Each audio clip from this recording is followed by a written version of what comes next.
My dear, let's have an honest talk, woman to woman. Listen, sweetheart, you know that tiny knot of worry, that flicker of apprehension in your stomach when you go to the doctor, wondering if you'll truly be heard? It's a feeling too many of us know. It's the fear of being dismissed, of having our very real concerns waved away with a dismissive hand or a patronizing tone. Today, we're banishing that knot. Today, you'll learn the 5 exact questions that, if your doctor asks them, should make you pause, make you hold your ground. These aren't just innocent questions, they're often subtle dismissals. They're a form of medical gaslighting, telling you to trust your gut less, to doubt your own experiences. They're the insidious cracks in the foundation of good care, but you don't have to accept that. Here's your quick win, right now, before we dive deeper. Before the kettle sings its morning tune, write this on a sticky note. My top concern today is, aging is not a plan. What else could cause it? Don't just write it. Put it on your wallet card, tuck it behind your ID, tape it to the inside of your pill box. This is your shield. This is not vanity, it's freedom work. It's about reclaiming your voice, your power, and your health. Now, let's talk about those 5 questions. They pop up more often than you think, sneaking into conversations like a thief in the night. And when they do, it's time to activate your savvy senior wisdom. We're not here to be difficult. We're here to be clear, articulate, and unwavering in our pursuit of good health. We're here to be well. The first question, what do you expect at your age? Why it matters? Oh, darling, this is medical ageism in its purest form. This question is a subtle yet deeply damaging way to dismiss your valid symptoms. It paints every ache, every change, every new concern as an inevitable march of time, a sad surrender to the calendar. This is a lie by omission. It prevents real investigation. It stops a curious mind from looking for treatable causes. It's not just about comfort, it's about missing a thyroid condition, a vitamin deficiency, an early sign of something far more serious that is asterisk treatable. When you're dismissed, your brain, your nervous system, can interpret that as a threat, sparking a cortisol response. This stress can actually make symptoms worse or delay healing. You deserve better than to have your body's clear signals ignored. You deserve to be seen as an individual, not a statistic. What to do? Recenter the conversation immediately on your specific symptom. Demand that age itself is not a diagnosis. Your experience matters. You know your body better than anyone. Remember, slow is cheap. Rushed, dismissive care is expensive, both in misdiagnoses and emotional toll. Exact line, aging is not a plan. This is new for me, this persistent pain, fatigue, dizziness. What else could cause it? Lower your voice half a tone, end sentences down. This signals a non-negotiable boundary. This isn't a plea, it's a statement of fact. You are advocating for thoroughness. Here's the secret. My friend Clara, lively at 82, went to her doctor about persistent fatigue. She wasn't just a bit tired. She felt utterly drained, unable to enjoy her beloved gardening. Her doctor, a young man who seemed too quick to judge, shrugged, "What do you expect at your age, Clara?" She almost walked out, feeling her heart sink with that familiar knot of frustration. But then she remembered her sticky note, tucked inside her planner. She took a deep breath, looked him directly in the eye, and used her phrase. "Aging is not a plan. This profound fatigue is new for me. What else could cause it?" She held her ground. Turns out, after further tests, she had a manageable thyroid condition, a small, treatable imbalance that had been stealing her energy. One clear, calm sentence changed how her care worked every time. She got her vitality back. She got her freedom back. That tiny phrase, "what else could cause it?" is powerful. It opens a window to investigation, to possibilities beyond simple dismissal. Now, let's be honest. The second question, are you just feeling anxious or depressed lately? Why it matters? Listen, sweetheart, this is a classic deflection, especially for women. This question labels your physical concerns as purely emotional, a symptom of your mental state, rather than a physical root cause. It ignores the very real physiological symptoms you're experiencing and shifts the blame directly to your mental well-being. It's a subtle attempt to redirect, to make you question your own perception of your body. And while mental health is incredibly important and should absolutely be addressed, it should not be used as an easy excuse to avoid a physical diagnosis. This is where medical gaslighting often begins. When your body is screaming a message and the doctor interprets it as your mind playing tricks, the danger is real. It can increase your stress, raise cortisol, and make you doubt your own sanity. What to do? Gently but firmly redirect back to your physical symptoms. Stick to the facts. Reiterate your main concern. Acknowledge the question briefly if you wish, but don't let it derail you. You are not being difficult, you are being clear about your priorities. Exact line: "Thank you for asking, my mental health is stable. My top concern today is describe your specific symptom briefly, e.g., persistent dizziness, tingling in my hands, unexplained weight loss. What are my options for investigating this and when do we follow up?" Keep it factual. Keep it focused. Use the "I'll be brief, my top concern is." Micro move if you feel rushed. A few years ago, Betty, a vibrant woman who'd always prided herself on her hearty appetite, started losing interest in food. She barely picked at her meals, and the weight began to drop. When she saw her doctor, he, without much examination, asked if she was feeling blue, perhaps lonely. Betty, a feisty soul who knew her own mind, knew better. She smiled politely, then firmly stated her true concern.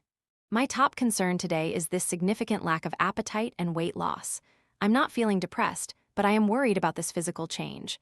What are the diagnostic steps we can take?" This will feel like opening a window to a new level of advocacy. She was diagnosed with a treatable stomach ulcer that had been causing her discomfort and suppressing her hunger.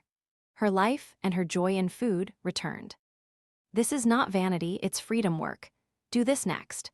The third question: have you tried very basic, dismissive advice like exercising more or drinking water? Why it matters. Oh, honey, this one is infuriating because it implies you haven't taken basic steps for your own health. It's condescending. It avoids a deeper diagnostic dive by making you feel like you haven't done enough. It's patronizing. It undervalues your intelligence and all the diligent, often unacknowledged, work you already do to care for yourself. Most women 60 plus are already mindful of their health, having navigated decades of self-care. To be handed a simplistic, obvious piece of advice is a dismissal of your agency and your informed participation in your own well-being. This can trigger frustration, raising your blood pressure and making you feel unseen. What to do? Validate your efforts clearly. Then push for the next, more appropriate steps in investigation. Be polite. Be firm. Remember that wisdom and frugality anchor. Old school wisdom, darling. We older women didn't survive this long by throwing money away on gimmicks or ignoring our bodies. Exact line: "Thank you for asking. Yes, I've tried that diligently for mentioned duration, e.g., weeks, months, and it hasn't resolved my symptom. What's the next diagnostic step we can explore?" Or, "I appreciate the suggestion and I've been consistent with specific action, e.g., drinking 8 glasses a day. Since that hasn't helped with symptom, what's the next course of action you recommend?" Plans on paper survive parking lots, so keep notes. Document your efforts. My Aunt Martha had terrible, persistent knee pain. It wasn't a dull ache, it was a sharp, nagging protest with every step. Her doctor, without a proper exam, suggested stretching. For weeks, Martha, bless her practical heart, did the stretches. She bought a yoga mat and followed online videos faithfully, but the pain worsened. When he asked again, "Have you just tried stretching more, Martha?" she used our phrase, unwavering. "Thank you for asking, doctor. Yes, I've been diligently stretching twice a day for a month, but the pain is worse, not better. What's the next diagnostic step we can explore?" She received an MRI. Turns out, a small meniscal tear needed attention. She avoided months of unnecessary pain and potential further damage because she insisted on a deeper look. Muscle is armor. 10 sit-to-stands teach hips to catch you. If walking is too much, do 10 heel raises at the sink. This is also about trusting your body's signals and validating your own proactive efforts. One more thing. The fourth question: is anyone helping you at home? Why it matters. This question is insidious because it implies incompetence or fragility on your part. It subtly shifts the burden of care to family members, taking the focus away from a medical solution for you asterisk, the patient. It can feel deeply demeaning, especially when you are perfectly capable. It suggests that your symptoms are a sign of your inability to cope or manage daily life, rather than a discrete medical issue that needs professional attention. This is a profound disrespect for your independence and autonomy. It can make you feel diminished, as if your concerns are only valid if someone else is in charge of you. It also opens the door for the doctor to avoid their responsibility to investigate your medical concern, instead pushing it onto a caregiver. What to do? Reassert your independence and capability. Bring the conversation back to your medical issue. You're not being difficult, you're being clear. You have every right to receive care that focuses on you, the individual patient. Exact line: "My home situation is stable and I manage very well, thank you. My top concern today is symptom." What are my asterisk options for treatment or diagnosis, and when do we asterisk follow up? Always return to your core issue. Comfort is chemistry, not luck. This approach keeps the power with you and keeps the doctor focused on your medical needs, not your living arrangements. If a doctor tries to push care onto a family member, you might adapt a different phrase. "I can't ask my daughter to manage my medications. That's your role as my physician, but I can ask her to bring me to my appointments." Last spring, Eleanor kept losing her footing. She'd trip on perfectly flat surfaces, nearly fall getting out of bed. Her doctor, a kindly but somewhat overstretched man, without much inquiry, asked if her son-in-law was looking after her. The implication was clear. She was becoming frail and needed a keeper. Eleanor, a woman who still drove her own car and managed her own finances, calmly stated, "My home life is fine, and I am fully independent.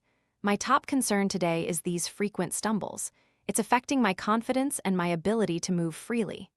She then repeated her top concern, firmly. She insisted on a shoe test. They evaluated her footwear right there. Turns out her comfortable slip-on shoes had a poor firm heel counter, no grippy sole, and no room for her toes to splay and grip. We fired the bad shoes, she found better ones, shoes with stability and good support, and her almost falls stopped almost immediately. One simple change, big peace of mind. This is not vanity, it's freedom work. Here's the secret. The fifth question: are you sure you're taking your medications correctly? Why it matters. Oh, this one truly grates because it blames you for potential non-adherence, an easy out for some practitioners. It dismisses the very real possibilities of drug interactions, side effects, or even incorrect dosages. It avoids a deeper, much-needed review of your entire medication regimen, which is crucial for older adults often taking multiple prescriptions from various specialists. This question implies that if something is wrong, it's your asterisk fault for not following instructions, rather than a potential flaw in the prescribed treatment or a complex interaction that needs professional untangling. This can lead to serious health issues if a genuine medication problem is overlooked. This is where your stress response can kick in, making you defensive when you are simply seeking help. What to do? Affirm your adherence clearly and confidently. Then, immediately pivot to requesting a comprehensive medication review. Focus on the interplay of all your prescriptions, including over-the-counter supplements. Once a year, make it a point to ask, which of my medicines raise my fall risk? Can we safely deprescribe any? This proactive approach is vital for your safety. Exact line: "I take my medications precisely as prescribed." Let me repeat what I heard to ensure clarity. I'll do X, call if Y occurs, follow up on Z correct. Then add, could we also review my current medications, all of them, including supplements, for potential interactions or side effects that might explain symptom? My friend Susan was taking a new medication for blood pressure. She felt a constant, unsettling lightheadedness, almost like she was walking on a boat. Her doctor simply asked if she was remembering her pills. Susan affirmed she was, explaining her meticulous pill organizer system. She then asked for a full medication review, insisting they look at everything.